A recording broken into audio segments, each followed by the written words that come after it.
હવે એ બનીને પ્રોપર તૈયાર થાય ત્યાં સુધી મારે એક સવાલ તમને પૂછવો છે. પૂછો. કે તમે 1 વર્ષ પહેલાં યુટ્યુબ ચેનલ શરૂ કરી અને ઘણી બધી સ્ત્રીઓ એવી છે કે જે ખૂબ સરસ જમવાનું બનાવે છે પણ એમને વિડીયો બનાવતા કે પછી પોસ્ટ કરતા નથી આવડતું, અને તમે યુટ્યુબ ચેનલ શરૂ કરી દીધી છે ને એમાં આટલી બધી રેસિપી તમે મૂકી છે, તો તમને જાતે આવડતું હતું કે ઘરે કોઈએ મદદ કરી?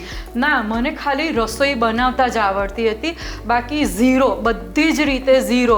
યુટ્યુબમાં હું જોતી હતી પણ કઈ રીતે એડિટ કરવું કે વિડીયો શૂટ કઈ રીતે કરવો, ઇવન કઈ ક્રોકરી કે કશું જ લેવું, ડેકોરેશન કઈ રીતે કરવું, એ બધામાં હું આગળ પડતી નહોતી. ખાલી હું રસોઈ ટેસ્ટી ને વ્યવસ્થિત બનાવતી હતી.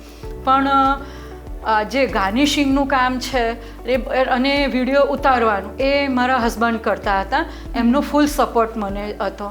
અને વિડીયો ઉતરી ગયા પછી મારા દિયર છે ધરવભાઈ, એમણે એડિટિંગનું મને શીખવાડ્યું. એમનો કિંમતી સમય ફાળવ્યો. એ પણ પોતે એમની જોબમાં ખૂબ જ બિઝી છે, રાત્રે મોડા આવે છે, અને પણ છતાંય તેમણે મને એડિટિંગ શીખવાડ્યું. અરે વાહ!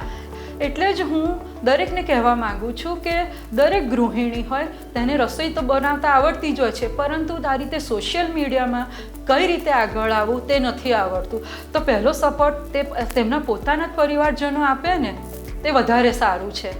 જી.